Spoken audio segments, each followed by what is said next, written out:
એકદમ ટેસ્ટી અને ચટપટા સોસની પણ જરૂર ના પડે અને લોટ બાંધવાની કે બટેટા બાફવાની ઝંઝટ વગર આલુ પરોઠા બનાવો. હેલો ફ્રેન્ડ્સ, સુપર મેજિક રસોઈમાં મિત્રો હું આપણું સ્વાગત કરું છું.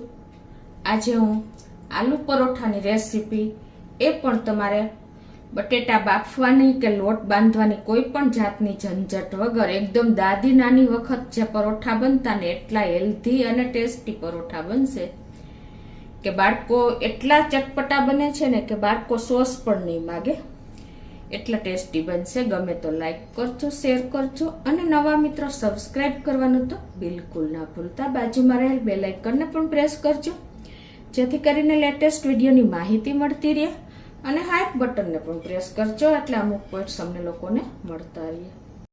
તો ઇન્ગ્રેડિયન્ટમાં આપણે બટેટા લીધા છે 2 મીડિયમ સાઇઝના, અને આપણે રોટલીનો લોટ લેશું, ઘઉંનો, ચણાનો લોટ લેશું.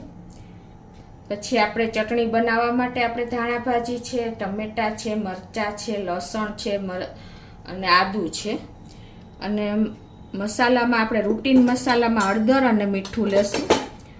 ગરમ મસાલો છે, તલ છે, કલોંજી છે, કસૂરી મેથી છે અને મીઠું છે અને તેલ લેશું. તો બનાવવાનું ચાલુ કરીએ. તો પહેલાં તો આપણે બટેટાને પીલ કરીને અને ગ્રેટ કરવાના છે. આપણે બાફવાની ઝંઝટ કરવાની નથી. અને આપણે જ્યારે બટેટા બાફીને બનાવીએ છીએ ને ત્યારે શું થાય છે કે આપણે આલુ પરોઠું ફાટી જાય છે, અંદરથી કાચું રહી જાય છે, એકદમ ક્રિસ્પી નથી થતું. તો આ બધા જ પ્રશ્નોનું સોલ્યુશન આજે તમને હું આ આલુ પરોઠામાં શેર કરું છું.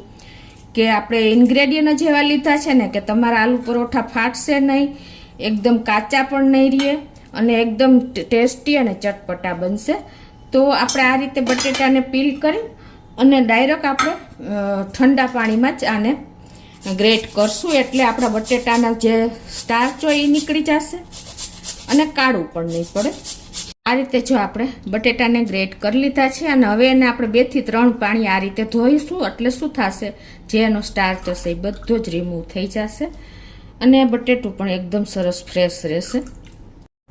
તો હવે જો આ રીતે આપણે બટેટાને, ખમણને પણ 3 થી 4 પાણીએ ધોઈને અને હવે એમાં આપણે લોટ એડ કરી દઈશું. તો અડધો કપ જેવો આપણે ચણાનો લોટ નાખશું અને 1 કપ જેવો આપણે ઘઉંની રોટલીનો લોટ નાખશું. આપણે લોટ પણ નથી બાંધવાનો, એટલે એ પણ કડાકૂટ નથી. તો આપણે 1 ટીસ્પૂન જેવું મીઠું નાખી દઈશું, 1/4 ટીસ્પૂન હળદર નાખી દઈશું, અને લીલા 2 થી 3 મરચાંની મેં કટકી કરી છે એને નાખી દઈશું. 1 ટીસ્પૂન જેવા આપણે સફેદ તલ નાખી દઈશું, અડધી ટીસ્પૂન કલોંજી, 1 ટીસ્પૂન જેવી આપણે કસૂરી મેથી છે, 1 ટીસ્પૂન જેવો ગરમ મસાલો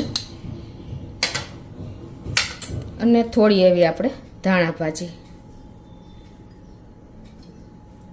આ બધું જ હવે આપણે પાણી નાખીને અને એનું બેટર તૈયાર કરશું. પહેલાં મિક્સ કરી લઈએ. હવે આપણે બેટર તૈયાર કરી લઈએ. પાણી જોઈ, નહીં બહુ પતલું નહીં બહુ જાડું, એવું આપણે બેટર તૈયાર કરશું. આ આલુ પરોઠા ટેસ્ટી તો બનશે, પણ એકદમ ઉપરથી કડક અને અંદરથી સોફ્ટ એવા તૈયાર થશે, અને ફાટશે પણ નહીં અને એકદમ સરસ બાઇન્ડિંગ આવશે. કેમ કે આપણે ચણાનો લોટ વાપર્યો છે, ચણાના લોટને હિસાબે એનામાં ક્રિસ્પીનેસ રહેશે.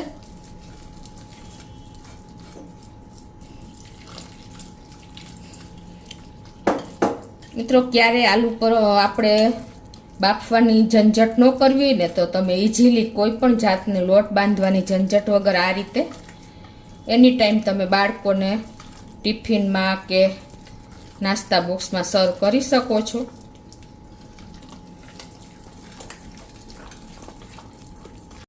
તો આ રીતે જો આપણે બહુ નહીં ઢીલું નહીં બહુ કઠણ એટલું તૈયાર કરવાનું છે બેટર. હવે આને આપણે સાઈડ ઉપર રાખી દઈશું અને એક દેશી ચટણી બનાવી લઈએ. તો દેશી ચટણી માટે મેં 2 મીડિયમ સાઇઝના ટમેટા સમાર્યા છે, 4 થી 5 કળી લસણ છે, 2 લીલા મરચાં છે અને 2 થી 4 ટેબલ સ્પૂન જેવી ધાણા ભાજી અને 1 ઇંચ આદુનો ટુકડો. આ બધું જ આપણે આમાં નાખી દઈશું. ટેસ્ટ એકોર્ડિંગ આપણે મીઠું નાખી દઈશું, 1/2 ટીસ્પૂન જેવું.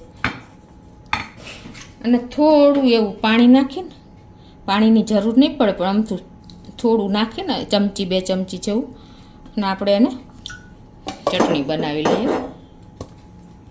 તો આ રીતે જો આપણે દેશી ચટણી પણ તૈયાર થઈ ગઈ છે.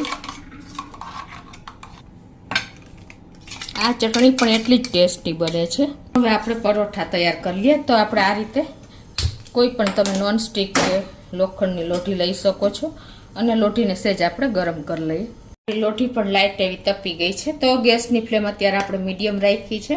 અને આ રીતે જો આપણે વણવાની પણ ઝંઝટ નથી, તો આ રીતે આપણે આલુ પરોઠા તૈયાર કરી લેશું. તમારે જે સાઈઝના કરવા હોય એ પ્રમાણે સ્પ્રેડ કરી દેવાના છે.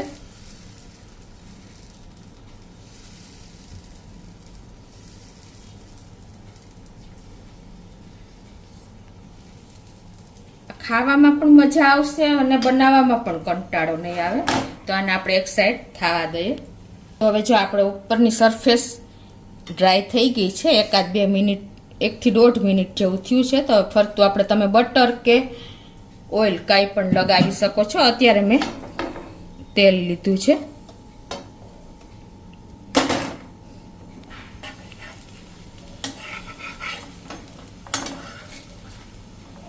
તો આ રીતે જો આપણે 1-1.5 મિનિટ થાય ને એટલે ટર્ન કરી લેવાનું છે. લાઇટ એવી 2 બાજુ ડિઝાઇન પડવા દેવાની છે. તો આ રીતે જો આપણે 2 સાઈડ લાઇટ એવી ડિઝાઇન પડીને એકદમ ક્રિસ્પી પરોઠું થઈ ગયું છે. તો આ રીતે તમે ઇઝીલી તૈયાર કરી શકો છો મિત્રો. કોઈ ટાઈમ નથી લાગતો અને એકદમ સરસ અંદરથી સોફ્ટ અને ઉપરથી ક્રિસ્પી એવું થાય છે. એ રીતે આપણે હવે બીજું પરોઠું પણ તૈયાર કરી લઈએ.